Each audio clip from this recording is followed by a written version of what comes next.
مساء الخير على كل حبايبنا الحلوين. ماشي، وانا كده قاعد كده عمال اقلب كده على الفيسبوك والحاجات دي. ايه والله كده، والانستجرام دي والحاجات دي. الاقي لك كل شويه بوست نازل كده، واخد بالك انت، يستفزني. يلا بينا علشان ما نضيعش وقت، عشان عندنا حاجات كتير قوي. يلا بينا، تعالوا برضو نشوفوا البوست اللي نزل دوت بتاع الاخت طبعا الاخت ياسمين الخطيب دي ما شاء الله هتخرب بيوت المصريين كلها، اذا كانت هي ولا الاخت اللي معاها اللي اسمها ياسمين عز دي. هي والله هم دول هيخربوا على حريم مصر كلهم.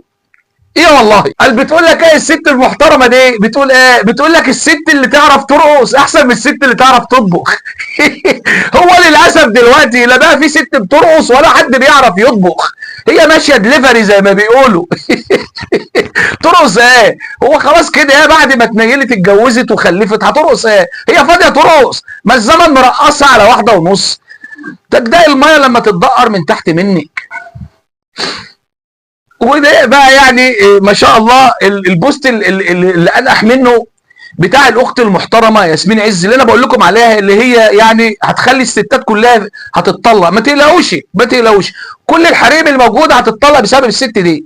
بتخش البيوت وبتخربها، بتجيب من اخرها. ايه والله، قال بتقول لك بتقول لك يعني لو شفت جوزك في علاقه مع واحده تانية، يعني عارف واحده تانية، فده مش معناها خيانه. ايه امال معناها ايه يا ست الكل؟ ايوه معناها ايه؟ قال بتقول لك دي معناها ان جوزها يعني راجل محبوب. محبوب ايه؟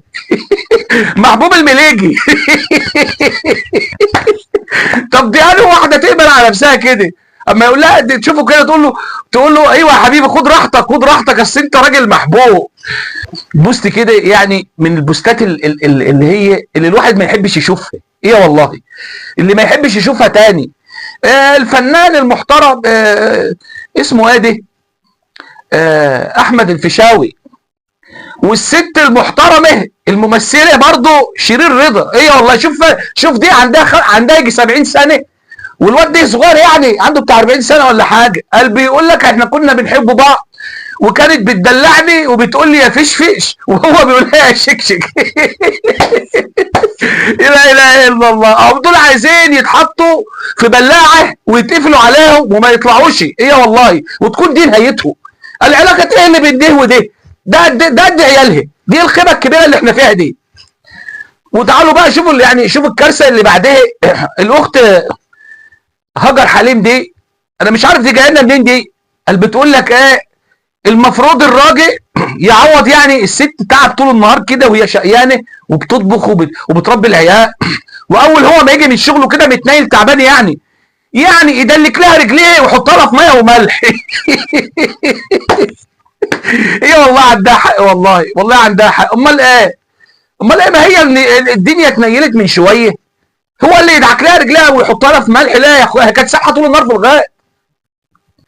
في حاجه غريبه وظاهره غريبه اليومين دول بقت منتشره وبنشوفوها يعني بكثافه. ايه والله، كل الحريم اللي طالعه جديده، مالناش دعوه بالجيل القديم ده. ايوه خلينا في الجديد.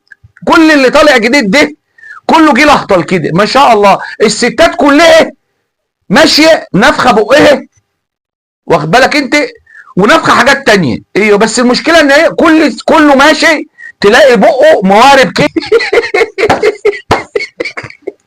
والله العظيم كلهم ماشيين اخدين وضع البوس كده. يعني الاخت ايمان ايوب دي لما شفت لها الصوره بتاعتها اللي انتوا شفتوها دي، كانت كيوت كده وحلوه كده واموره، وبعدين اتحولت مره واحده كده راحت نافخه وشها ونافخه شفايفها، وبقت شكلها يعني اعوذ بالله، بقى شكلها غريب قوي والله.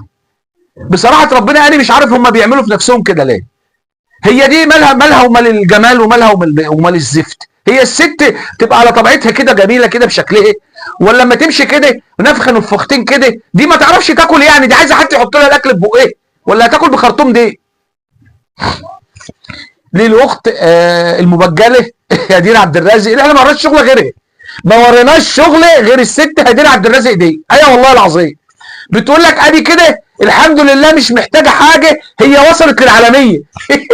بصراحه هي وصلت للعالميه وفوق العالميه كمان، ايه والله، يمكن كمان طلعت فوق الكواكب كمان، ايه والله، ما شاء الله اخذت شهره عالميه. كل 3 4 شهور تتجوز واحد، وبرضه سبحان الله حظها وحش قوي، البنت دي بختها وحش والله. كل ما تتجوز واحد يروح عامل لها عامل لها فيديو ومنزله لها. يعني كده كده وكده يعني، ايوه مش واخده بالي، مش واخده بالي، ايوه. انا مش عارف والله العظيم الناس دي ما بتتكسبش يعني، اللي بيجري في عروقهم ده ايه؟ ميه ساعه؟ والله لو ميه ساعه حتى هتعل عليهم، ليه يا ربنا.